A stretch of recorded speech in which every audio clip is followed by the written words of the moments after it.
Bonsoir à tous, bienvenue sur la chaîne de CryptNab. On est aujourd'hui le 30 juin 2022. Il est 11h41 au moment où je tourne cette vidéo. J'espère que vous allez bien, même si en vous réveillant ce matin, vous allez dû certainement voir un portfolio bien rouge, puisqu'on a eu une cassure baissière niveau BTC ce matin vers 8h. Bon, peut-être que vous voulez plutôt que 8h, mais bon. Voilà. En tout cas, ici, bon, on va essayer un peu d'analyser aujourd'hui ce qui se passe. De toute façon, on a parlé mardi, hein, mardi dans la vidéo, on était par là et on a dit que on était sur un enchaînement de M.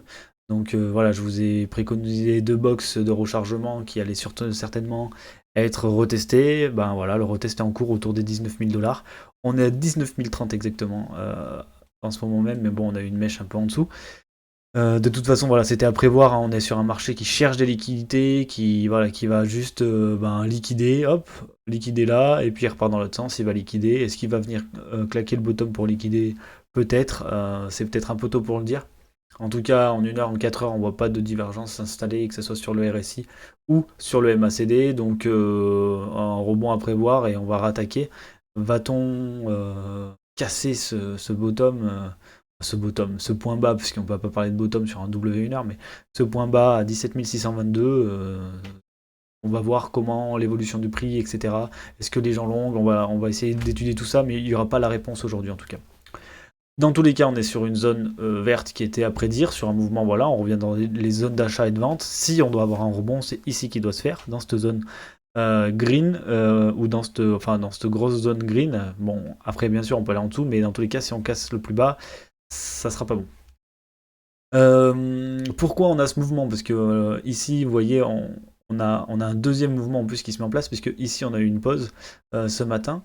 On a eu une petite pause, on aurait pu s'arrêter là. En plus, on était bien revenu sur ma petite flèche jaune, voilà, sur la zone support, entre guillemets. Pourquoi on a encore eu un mouvement derrière? Et c'est simplement parce que sur ETH, on l'avait pas cassé ce matin. On était encore là, en fait. Et du coup, il y avait une grosse liquidité au niveau de ETH. ETH, on ira voir après au niveau de l'order flow. Mais du coup, la grosse liquidité s'est fait complètement exploser. Et du coup, bon ben voilà, on a eu un dump un peu plus important. Et voilà, il faut se rappeler que ETH, c'est 993 dollars le support.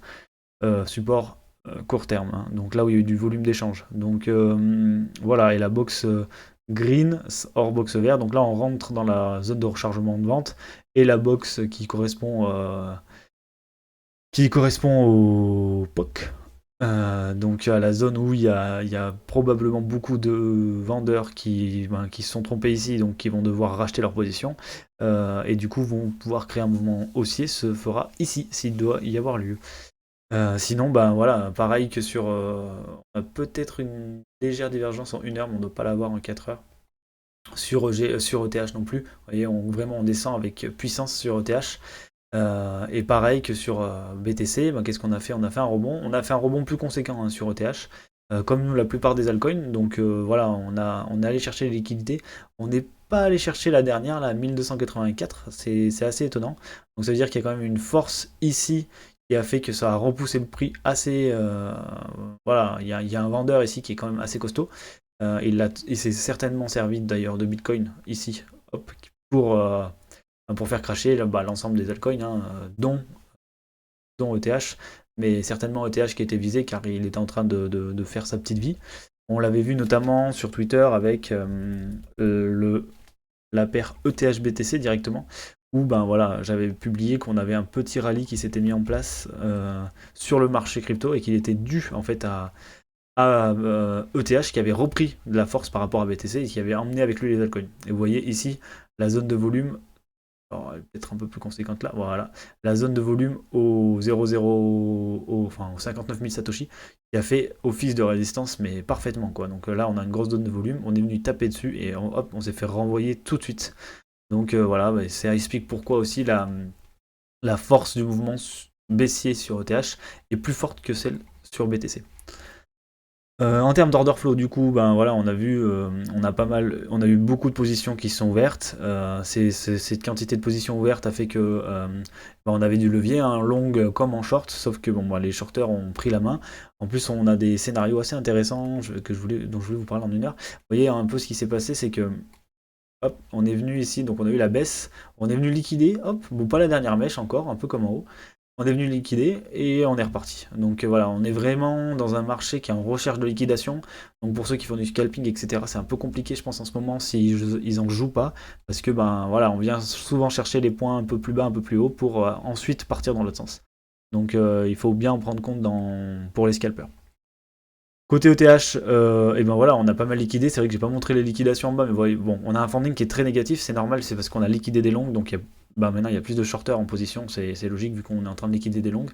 On voit que c'est pas dingo ce qu'on est en train de liquider, hein, on est sur une des liquidations décroissantes, donc on liquide de moins en moins au niveau des longues. Par contre sur ETH, voilà, sur ETH on a eu vraiment un gros pic vendeur, et on en avait besoin, je pense. Concernant les altcoins, il se passe pas grand chose. Là, je suis en 1 heure. Vous voyez, depuis le bottom, on a eu un petit peu un retour, on va dire, limite greedy, mais on a pas mal liquidé les shorters. Et puis là, bon, bah, là, on se renfonce fort. Donc, on va certainement liquider.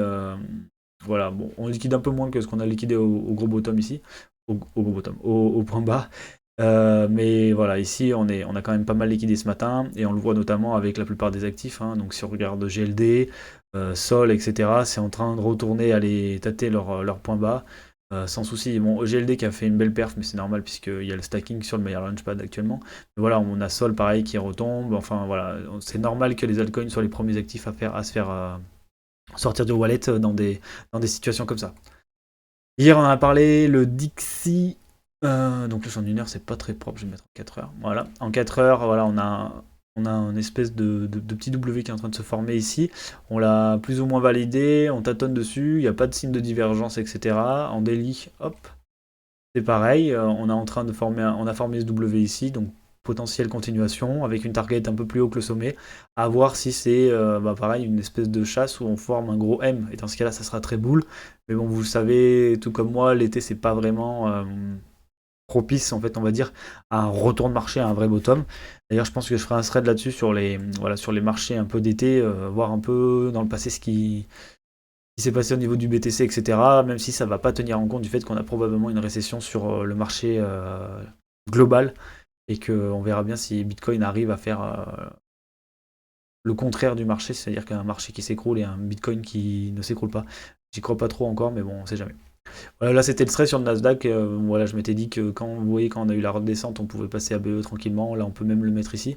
Si jamais il y en a qui ont regardé, qui se sont inspirés de ça, je vous en voudrais pas. Hein. Moi, je l'ai pas fait, c'était juste un exemple et je donne pas de conseils de toute façon en investissement et donc encore moins en scalping. Enfin, en intraday, en swing plutôt, puisque j'en avais parlé vers là, donc c'est plutôt du swing. Donc voilà, récap épette, le mouvement a déjà eu lieu assez fort baissier ce matin. J'ai pas l'habitude, d'habitude c'est plutôt les US, donc j'essaie de les prédire dans les vidéos du midi.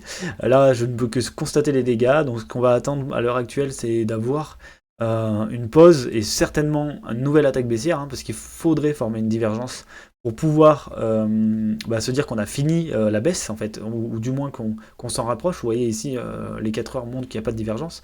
Donc sans absence de divergence, je peux pas dire que la chute est finie.